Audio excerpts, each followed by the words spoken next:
pencet tombol subscribe. Terima kasih sudah pencet tombol subscribe. Saya doakan semoga selalu beruntung, selalu bahagia dan bersyukur.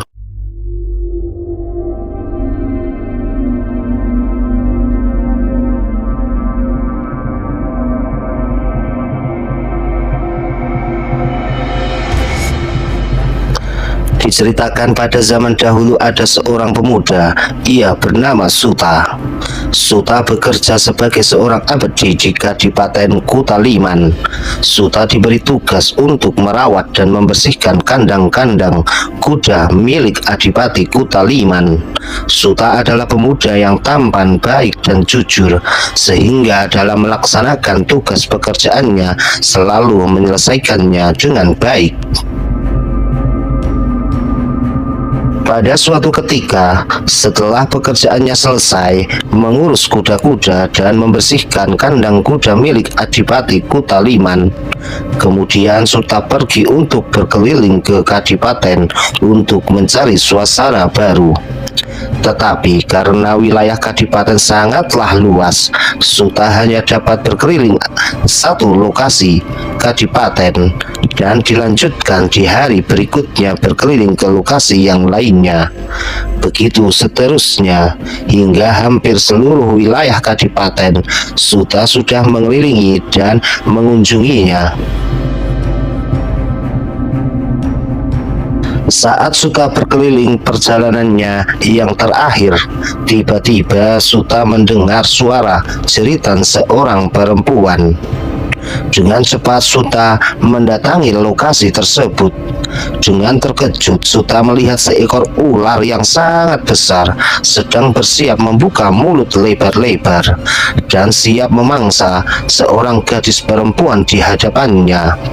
Gadis perempuan itu dibelit dengan kuat sehingga wajahnya sudah tampak memucat dikarenakan aliran darah sudah mulai tersumbat. Walau dengan perasaan sangat takut, Suta memberanikan dan memantapkan diri mendekati sang ular. Dengan berbekal pedang kusam, dia segera menyabetkannya ke arah tubuh sang ular. Tetapi karena Suta tidak pandai bela diri, Suta butuh waktu lama untuk dapat menaklukkan ular di hadapannya. Akhirnya Suta dapat membunuh ular tersebut. Dan dikarenakan sang ular mati, tubuh sang perempuan pun terlepas dengan sendirinya. Gadis perempuan tersebut jatuh tergolek dalam keadaan pingsan.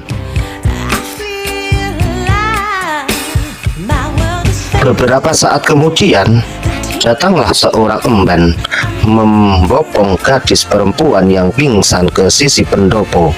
Kemudian Suta mendekati dan bertanya kepada sang emban, "Siapakah perempuan ini?"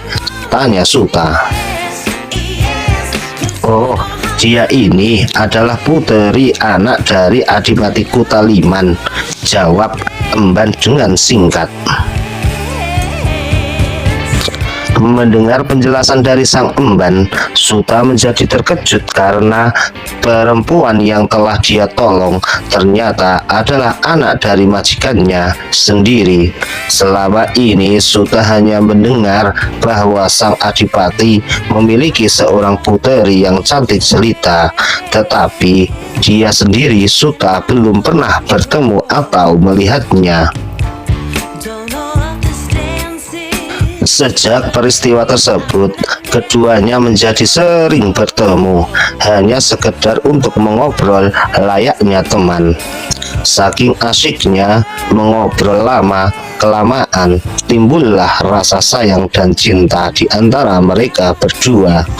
Sang adipati yang sudah mendengar kabar cerita tentang kedekatan puteri kesayangannya dengan si pengurus kuda Suta tentu saja menjadi terkejut.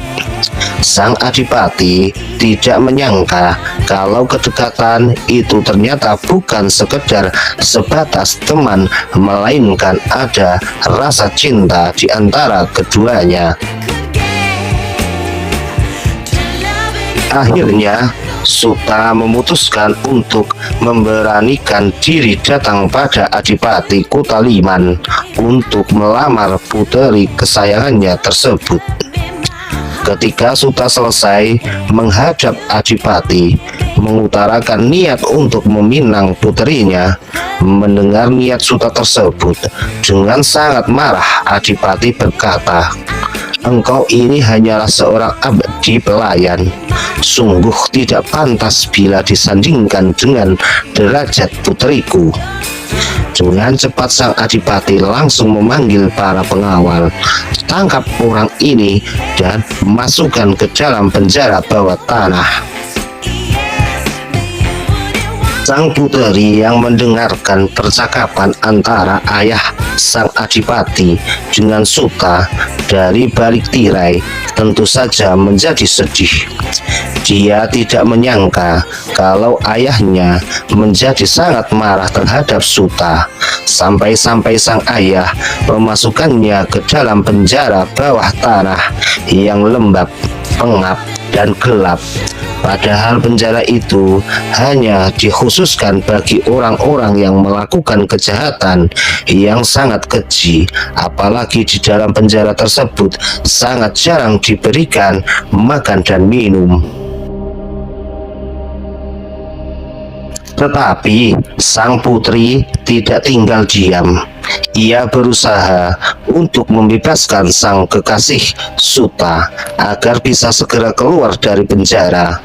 Pada malam harinya, sang puteri mendatangi si Emban untuk meminta bantuannya karena si Emban adalah orang kepercayaan sang Adipati. Menyuruhnya untuk mencuri kunci, membukakan pintu sel tempat Suta di penjara. Sementara itu, sang putri berjaga-jaga dan menunggu bersama kudanya di salah satu sudut kadipaten yang jarang sekali orang mengunjungi tempat tersebut. Dengan cerdik, sang Emban pun berhasil melaksanakan tugasnya dengan mengelabui para penjaga penjara. Tetapi ketika berhasil membukakan pintu sel, si Emban terkejut karena Suta tengah terbaring lemah dalam kondisi menggigil dikarenakan kurangnya pasokan makanan dan minuman. Untung saja sang Emban yang membawa sedikit bekal segera memberi Suta makan dan minuman agar tubuhnya tetap kuat dan bisa pergi bersamanya dari sel penjara.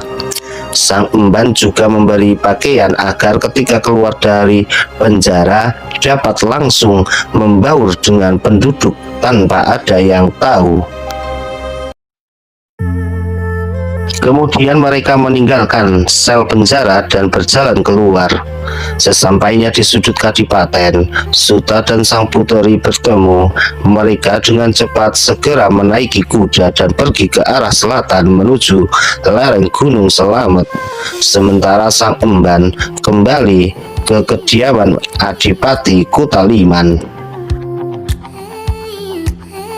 Pada keesokan menjelang tengah hari, mereka berdua memutuskan untuk beristirahat sejenak di tepi sebuah sungai untuk memulihkan tenaga dan stamina-nya.